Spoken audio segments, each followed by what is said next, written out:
Kosoma bire, kosiba mabire, como sanado bire. Eba mi bano tobi. Chers amis internautes, amis de Congo State, une fois de plus, rebonsoir. Congo State à Chicago, dans le cadre de la conférence organisée par l'église Glory House de Pasteur Joe Kamanda. Pasteur Joe Kamanda, bonsoir. Bonsoir.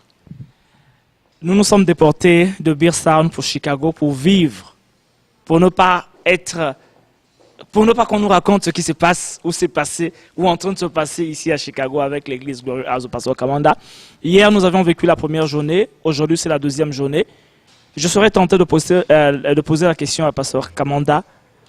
Nous sommes à mi-chemin, nous sommes au milieu, donc à la deuxième journée de cette conférence. Pasteur, qu'avez-vous à dire? Qu'est-ce que vous pouvez dire à ceux qui nous suivent par rapport à l'ambiance que nous avons vécue hier, par rapport à ce que nous avons vécu aujourd'hui, et pourquoi avoir organisé cette conférence? Vraiment, merci. Merci encore, chers amis de Congo State. Je dois dire que vous êtes devenus famille pour nous. Nous sommes très fiers, très fiers de ce que vous êtes en train de faire. Si nous devons parler de la conférence, c'est bel et bien une conférence que le Seigneur nous a mis à cœur de mettre sur pied depuis le début de l'année. Au commencement de l'année, au début de l'année, le Seigneur m'a dit que cette année était notre année de la domination. Et qu'il voulait que nous puissions enseigner le peuple de Dieu sur le comment et le pourquoi qu'il veut qu'il puisse dominer. Et ensemble avec mon équipe, que j'appelle Dream Team, des leaders, des hommes et des femmes que Dieu a mis autour de moi, nous avons commencé à planifier pour cette conférence. Et nous n'avons pas voulu que ça soit petit. Nous n'avons pas voulu que ça soit quelque chose de minable. C'est malheureux que c'est maintenant pour voir des choses qui ne sont pas excellentes. Il faut aller à l'église pour voir ces choses-là. Mais nous ne croyons pas à ça. Nous pensons que notre Dieu est un Dieu excellent et nous devons faire des choses excellentes. Voilà pourquoi nous avons fait venir un grand artiste que je crois que les images vont montrer. Le pasteur Uche Agou, Dabo, comme vous connaissez. Il est venu et il a bougé les choses. Comme on a vu hier, c'était... non, c'était autre chose. C'est que ce que nous avons vécu hier, je dois dire que ça a marqué l'Église, ça a marqué les membres de l'Église, et je pense bien que ça a marqué Chicago. Place nous c'était quoi? Congo State Dakar. My son was. Come on. But you have your own song. Look at your neighbor, say, I release my sound. I release my sound. I release my sound. I release my sound. I release my sound. I release my sound. I release my sound. I release my sound. I release my sound. Tonight your son will hear your voice. Tonight your money will hear your sound. I release my sound. Tonight your healing will hear your sound. I release my sound. Tonight Chicago will hear your sound. I release my sound. America will hear your sound. I release my sound. Your village will hear your sound. I release my sound. Are you ready to release your sound? Here we go.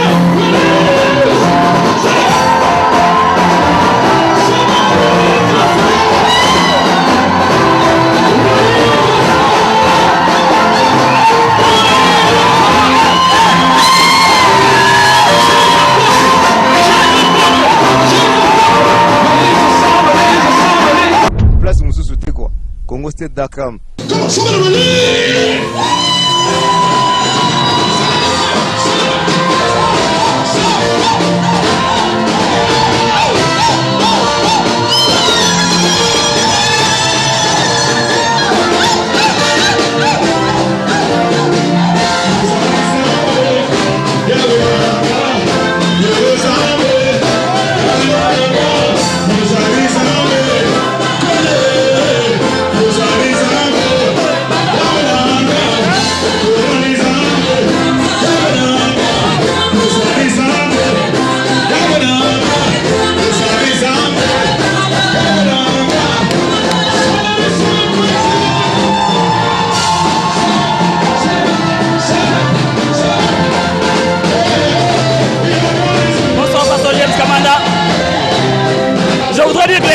révolution ce soir, pasteur. Quelles sont vos impressions? Nous bénissons le Seigneur pour ces temps merveilleux que Dieu est en train de nous donner, c'est un temps extraordinaire avec l'homme de Dieu, le pasteur Uche, que nous connaissons très bien, avec Dabo Dabo. Nous sommes dans la joie du Seigneur, nous nous réjouissons dans Chicago. Ça, c'est du jamais vu, c'est la première fois qu'il arrive à faire une activité pareille. Nous sommes de la joie. Pasteur, c'est une grande église que vous avez là. Quelle est votre force et quelle est votre inspiration? C'est extraordinaire, nous sommes speechless. Nous ne savons pas quoi dire. De ce que Dieu est en train de faire, Chicago ne sera plus jamais le même. Plus jamais. Merci pasteur et on se voit ensemble tout à l'heure. Bonsoir pasteur Joe Neshima. L'église Glory of House est en feu ce soir. L'église Glory of House est en feu ce soir. Pasteur, quelles sont vos impressions? Il fait chaud ici, comme vous le voyez. Je crois que nous n'avons pas assez de commentaires, beaucoup de commentaires à faire.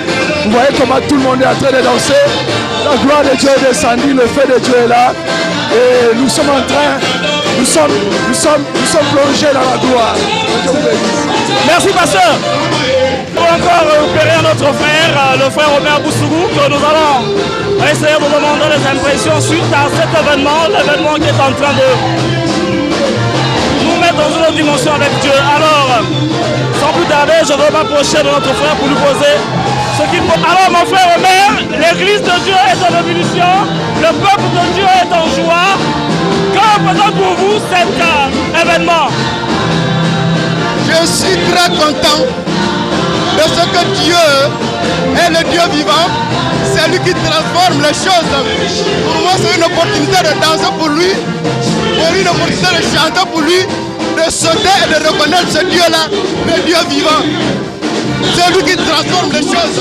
Je rends grâce à Dieu et merci de l'intervention. Merci beaucoup mon frère, merci. Place Moussou quoi.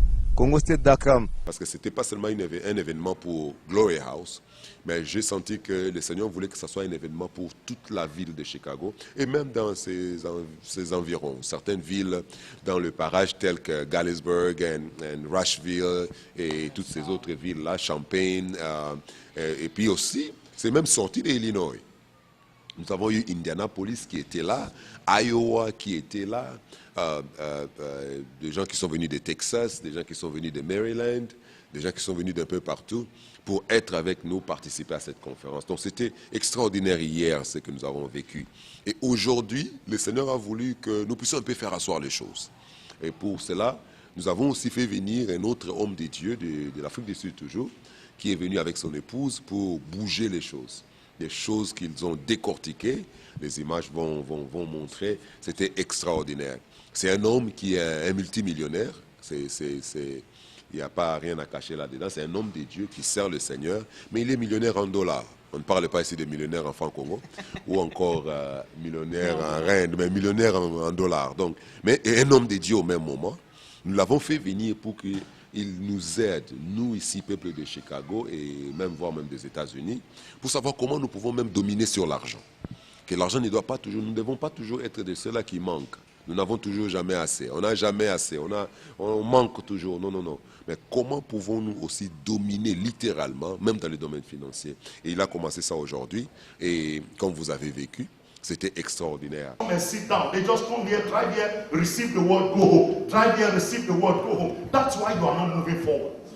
You can't increase without service. That's right. Jesus, they came to Jesus and said, listen, John and Peter, John and James, his brother, he said, and their mother came and said, Lord, make these two guys, man, you know, we are buddies. Since I'm connected to you, just make these two guys to sit one beside you on the right and on the left. And the disciples saw it and they were angry.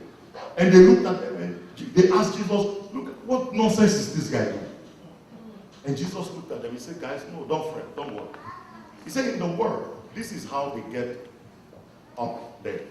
What do? They lord it over people. They dominate people to get them. But in the kingdom, it shall not be so. How you rise in the kingdom, he said, you be the servants. Once you serve, I will take you up. Once you serve, that's why don't use money, don't use people to get money. Use money to get people. Are you hearing me? Your aim for running business should not be to make money. Your aim for running business should be to bless the kingdom so that the kingdom can increase. Your aim for running a business should not be to make money from people, to exploit people. No, because you will not get it. This is the way God programmed money. Seek first the kingdom of God, and money will start following. Now, but what Christians are doing is ignoring the kingdom of God and start running after money, and money will start running away. But immediately you change direction, like you are changing now, money will start running after you. The wealth transfer that has been programmed for these last days is meant for the church. It must come to pass. It's a prophecy that God has ordained and nobody can stop it. But we must be properly positioned. And the church say amen. Did you receive God's word tonight? Did you receive the word of God? I said, did you receive God's word tonight?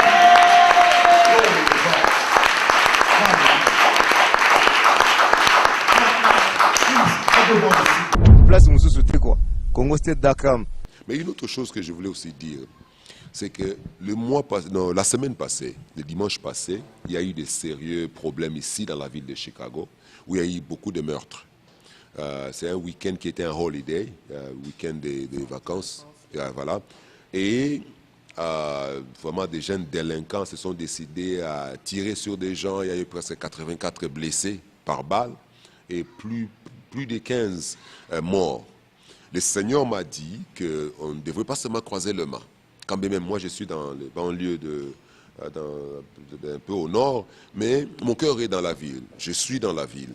Et le Seigneur m'a instruit à avoir un temps de prière intense, où on allait concentrer notre temps, 15-20 minutes, rien qu'à prier pour la ville de Chicago. Nous pensons que la prière est capable, nous croyons à la prière, nous croyons que Dieu est capable de faire des choses extraordinaires, et nous avons prié pour la ville. C'était étonnant de voir beaucoup d'hommes de Dieu qui ont des églises dans la ville, qui m'ont rejoint, qui sont venus pour qu'ensemble nous puissions prier pour la ville. Donc, qu'est-ce qu'on peut encore dire? Le Seigneur a fait ce qu'il a promis de faire. Merci. Quelle était votre attente ou votre expectation lorsque vous avez pensé à organiser cette conférence de domination ou Dominion Conference? Qu'est-ce que vous avez voulu en faisant cela? Est-ce que c'est seulement amener les enfants de Dieu à dominer sur ce qu'ils font, ou encore il y avait autre chose que vous avez voulu poursuivre en organisant cette conférence? Parce que nous savions que l'église que vous conduisez n'est pas née hier. Elle a plus de 11 ans. Est-ce que c'est maintenant que vous avez constaté que les fidèles que vous dirigez n'ont pas une certaine domination sur ce qu'ils font, ou bien un réel problème au niveau de cette capacité ou aptitude à dominer ou à diriger, à gérer leur vie en conformité avec Dieu? Vous savez, notre Dieu, c'est un Dieu de dispensation. Notre Dieu est un Dieu d'époque et de temps. Le temps est en lui, mais il travaille aussi dans les temps. Il y a des choses, tu remarqueras dans ta vie, que quand bien même tu es un homme éduqué, tu es un homme sérieux, tu marches bien, tu conduis ta famille comme il se doit, mais il y a des temps où certaines choses ne marchent pas comme il se doit. Et tu te poses des questions, y a-t-il quelque chose que je fais de mal? Non, non, tu ne fais rien de mal. C'est seulement la saison. Et il faut maintenant veiller sur ces saisons-là. Maintenant, notre Dieu, le Dieu que nous servons, c'est un Dieu qui est capable de nous donner une parole pour une saison spécifique. Et nous pensons que cette saison dans laquelle nous vivons, et pas seulement nous, le peuple dans la ville de Chicago et même partout dans le monde, c'est une saison où nous avons besoin de comprendre. Parce que la domination est déjà en nous. Ce n'est pas que nous acquérons, nous reposer. Reposséder là, les Français m'effouillent. Comprenez l'anglais, nous fait. Exactement. Repossess, that's exactly the word. That's what I wanted to say. You know, nous pensons que nous devons reposséder ce qui nous appartenait. Parce que le diable nous a beaucoup volé. Beaucoup d'entre nous, même nos amis qui nous regardent par cette vidéo, ils peuvent regarder leur vie aujourd'hui et voir qu'il y a beaucoup de choses qu'ils ont possédées ou qu'ils ont eues autrefois, qui sont parties comme ça. Et certains, par des moyens mystérieux. You know, et à part ça, à part le fait que nous devons reposséder, mais il y a aussi des paroles que Dieu a prononcées dans nos vies, au travers des prophéties, au travers de la Bible, au travers des prédications, au travers des rêves, des songes, des visions, que nous n'avons jamais vu se réaliser. Et on se pose maintenant la question, est-ce que Dieu est-il menteur? Non, il ne l'est pas. Beaucoup de fois, le problème, c'est l'ennemi vient pour voler, ce que Dieu nous a donné, ce que Dieu nous a promis, ce que Dieu a mis en réserve pour nous. Alors, nous avons trouvé que, selon Dieu, selon le calendrier de Dieu, c'était maintenant que Dieu avait voulu que son peuple soit illuminé sur ces grands sujets de la domination. Voilà pourquoi nous entamons cela. Pasteur Joe, plus de 10 ans d'existence, plus de 10 ans en tant que leader spirituel au sein de la communauté congolaise. Ce n'est pas chose facile de porter ce sacerdoce. En fin de compte, quels sont les problèmes auxquels vous êtes confrontés en tant qu'homme de Dieu et quelle vision avez-vous pour la communauté que vous êtes en train de conduire aujourd'hui en tant que leader spirituel? Parce que je sais que vous êtes un grand homme de Dieu et ça, ce n'est pas à démontrer, nous avions vécu plus d'une fois. Alors, quelle est votre vision en tant qu'homme de Dieu, en tant que dirigeant spirituel, plus de 10 ans d'expérience, les problèmes que vous aviez dans l'exercice de votre vie pastorale? Notre plus grand problème bon, pas un plus grand problème, mais certains problèmes que nous avons eu à remarquer et observer, ça se base beaucoup plus dans le cadre de la vision des individus. Beaucoup de nos confrères, surtout qui sont en train de venir du pays, ils sont en train de venir avec une mauvaise image de ces pays que nous appelons les États-Unis. Pourquoi? Parce que Hollywood a réussi à peindre une photo qui n'est pas vraie dans la tête des gens qui vivent à l'extérieur de ces pays. Alors, quand les gens viennent ici, ils pensent que tout est donné. Tout est donné gratuitement. Même ta peau va devenir comme la peau des artistes qu'ils voient à la télévision. Et tout ça, c'est pas vrai. Donc, maintenant, ça devient un défi, un challenge pour nous maintenant de faire comprendre aux gens que tu dois travailler dur. Tu dois bosser dur pour toi de réussir et d'avoir ce que tu as besoin de recevoir. Et à part travailler dur, tu dois maintenant être capable de savoir balancer ta vie entre le travail dur, la poursuite de l'argent, poursuite des biens, poursuite de la joie de la vie, et aussi avec le Seigneur. Savoir que Dieu doit être toujours à la première place. Et là, ça devient compliqué. Pourquoi? Parce que nous devons être vrais, nous devons vraiment dire la vérité. Beaucoup de nos confrères ou nos consoeurs qui sont en train de venir aux États-Unis, ils ne viennent pas aux États-Unis pour chercher Dieu. Non, Dieu n'est pas leur priorité en venant aux États-Unis. Si c'était pour chercher Dieu, ils l'avaient déjà trouvé au pays d'où ils venaient. Ils sont en train de venir pour chercher la vie. C'est ça la vérité, c'est ça la réalité. À vous entendre parler, on a comme l'impression que les chrétiens se retrouvent beaucoup plus au sud qu'au nord. Une fois que ces hommes-là arrivent au nord, c'est-à-dire aux États-Unis, en France et un peu partout, on oublie facilement Dieu pour se verser dans ce qui est mauvais. Mais vous, en tant que moralisateur de la société, vous, en tant qu'homme de Dieu, quel est l'impact que vous aviez dans la communauté africaine, si je peux dire, ou bien si je peux d'abord parler de la communauté congolaise, puis de la communauté africaine, parce que vous, en tant qu'homme de Dieu, non seulement vous devez apporter le message de Dieu par rapport à ce qui est dit dans la Bible, mais vous devez aussi apporter, je pense qu'à ces hommes-là qui arrivent, un certain nombre de choses pour les aider à affronter ou assumer la réalité américaine. Parce que cette éducation-là, ou ce processus d'adaptation à la nouvelle vie manque. Et que faites-vous en tant qu'homme d'abord, en tant que quelqu'un expérimenté et en tant qu'homme de Dieu pour les aider à s'insérer, à se retrouver? Merci. Avant de répondre à la question, je me juste éclairer. Nous ne pensons pas qu'il y a seulement des chrétiens ailleurs, pas ici. Nous sommes aussi des chrétiens, il y a plein de chrétiens ici. Absolument. Mais, on a comme l'impression, parce que lorsque les gens arrivent ici, on est beaucoup plus préoccupés à faire une course effrénée après le dollar qu'après Dieu. C'est comme si Dieu se retrouvait juste là-bas où on est dans le besoin, dans le dénuement. Bon, effectivement, nous devons aussi être, comme on dit en anglais, fair avec nos amis qui vivent ici, parce que le système social d'ici n'est pas comme le système social en Europe, pas comme le système social au Canada. Okay. Et ici, c'est ton travail qui te donne la voiture, c'est ton travail qui te donne l'appartement, les vêtements, de tous ces détails-là. Bon, c'est ce que nous entendons. Nous ne savons pas si c'est vrai ou faux, mais nos amis qui sont en Europe et au Canada, le système social est un peu plus développé. Mais pour répondre à ta question, on n'aime pas trop parler de nous-mêmes. On essaye d'éviter de parler de nous-mêmes pour ne pas élever un peu les épaules. Quand le Seigneur fait de bonnes choses, tu dois savoir donner la gloire à lui et à lui seul. Mais nous bénissons le Seigneur qui nous utilise à aider. Si nous devons parler d'abord avec nos confrères, nos consoeurs congolais, nous sommes en train de faire beaucoup. Nous voyons des gens qui sont venus ici sans un sens de direction. Absolument pas. et ils sont venus, nous avons compris que c'est mieux pour nous de leur montrer le chemin que de leur donner le pain. On leur montre le chemin, on leur montre le chemin des études, on leur montre le chemin des affaires, on leur montre le chemin du travail. Et avec ça, ça les aide à devenir des hommes et des femmes indépendants. Ça, c'est un domaine que nous faisons et nous le faisons très bien. Parce que même la vision de notre Église, c'est building lives, construire des vies, and raising champions, élever des champions. Donc, nous bâtissons des vies. Nous construisons des vies des gens et nous recevons des mariages qui sont presque en péril, que Dieu nous utilise notre ministère, pour ne pas dire moi, mais nous disons le ministère, à restaurer ces mariages-là. Des gens qui sont des fois même venus dans ces pays presque divorcés, mais tu les vois main dans la main, s'embrasser encore, et ça nous fait la joie. Mais aussi, tu vois aussi des jeunes gens qui sont venus ici sans un sens de direction. Ils ne savaient pas qu'est-ce qu'ils allaient faire ici aux États-Unis. Ils sont venus juste par embrouillement des gens et ils sont atterris ici, ou encore par loterie. Par chance, ils sont venus ici. Ils ne savent pas comment faire. Ils viennent nous trouver et nous sommes capables de le faire asseoir. Nous avons toute une équipe qui passe du temps avec eux pour les aider à les diriger sur le domaine de l'école, domaine des affaires, domaine du travail et tous ces détails-là. Nous le faisons.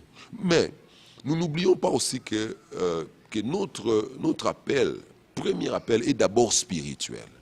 Parce que l'homme peut gagner tout ce qu'il veut. Nous pouvons aider l'homme à avoir tout ce qu'il peut avoir. Mais si son âme n'est pas sauvée, nous perdons des raisons d'être. Alors, nous devons aussi être capables de leur montrer les chemins de Dieu. Et c'est ça notre priorité, et nous le faisons très bien. Absolument. Pasteur Joe Kamanda, deuxième journée aujourd'hui. Demain, ce sera la troisième journée de la conférence des champions, s'il faut le dire ainsi. La conférence de la repossession, la conférence d'une nouvelle vie avec le Christ et au contrôle de toute sa vie. Un message pour les internautes qui nous suivent ou encore pour ceux-là qui ne connaissent pas Glory House. Est-ce que vous avez un message à dire à l'endroit de la communauté congolaise, de la communauté africaine et de la communauté mondiale? Parce que l'église Glory House n'est pas seulement l'Afrique, c'est aussi le monde, c'est l'Amérique et un peu tout.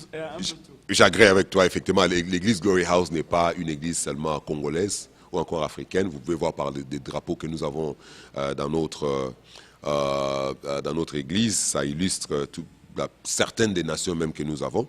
Mais comme dernier mot, tout ce que je voulais dire, c'est nous sommes d'abord dans la joie, nous sommes très reconnaissants des Congo State. Vous êtes pour nous, vous êtes des partenaires. C'est comme ça que nous vous voyons. Vous êtes en train de faire un travail tellement extraordinaire. C'est la raison pour laquelle, à chaque fois que nous avons quelque chose de pareil, nous ne manquons jamais de vous faire appel. Alors nous voulons vraiment vous remercier d'avoir fait le saut de très loin jusqu'ici pendant 2 jours pour nous couvrir. Et je suis même en train de prier que vous resterez jusqu'à demain. Mais c'est pour dire que je vous remercie. Mais dernier mot à ceux-là qui sont en train de nous suivre, comprenez une chose. Quand Dieu t'a créé, cher bien-aimé, Dieu t'a créé à son image, à sa ressemblance. La manière que lui, il est, c'est de la même manière qu'il t'a créé. Et quand il a fait, il s'est rendu compte que sa nature devait aussi être transférée à toi. Et il l'a fait, il a transféré sa nature. La raison pour laquelle beaucoup d'entre nous, nous continuons à croupir dans la misère, croupir dans le désespoir, et dans des larmes, dans des pleurs, toutes ces histoires-là, c'est juste parce que nous ne connaissons pas. La Bible nous dit ceci, que vous connaîtrez la vérité et la vérité vous affranchira. Quand nous ne connaissons pas, quand l'héritier ne connaît pas qu'il est héritier, il demeurera comme un enfant. Il faudrait que l'héritier grandisse dans la maturité, dans sa tête, dans sa connaissance. Et quand il grandira, c'est alors qu'il comprendra. Au fait, il était un héritier, il a un héritage. C'est la même chose avec nous les chrétiens. Nous devons grandir, comprendre qui nous sommes, comprendre ce que Dieu nous appelle à avoir, à être, à devenir. Et puis commencer maintenant à marcher tout droit vers ces choses-là. Faire tout ce qui est à notre possible pour posséder ces choses. Voilà pourquoi nous faisons cette conférence. Voilà pourquoi nous appelons cette année notre année de la domination. En anglais, nous disons Dominion Year. So, ce que je veux vous dire, ce que je vais vous laisser avec, c'est que ne désespérez pas. Ne désespérez pas. Continuez à placer votre confiance au Seigneur. Et c'est lui-là même qui vous a appelé en existence. C'est lui qui va amener aussi sa parole en exécution. Il amènera sa prophétie en exécution. Encore une fois, merci Congo State. Vous êtes extraordinaire. Nous aimons le travail que vous êtes en train de faire. Je pense que même Pasteur Uche l'a dit hier. Je conduisais avec lui à la maison. Il m'a dit, ces jeunes gens-là, ils ont un avenir grand. Continuez, nous sommes derrière vous, nous vous supporterons all the way. Merci, pasteur Joe Kamanda. Vous avez entendu le message, le dernier message du pasteur. Ne désespérez pas, vous êtes des héritiers. Reconnaissez d'abord que vous êtes des héritiers. Votre héritage vous attend parce que si vous ne le reconnaissez pas, si vous ne le savez pas, le servant de votre maison sera celui-là qui héritera de l'héritage que votre père aura laissé pour vous.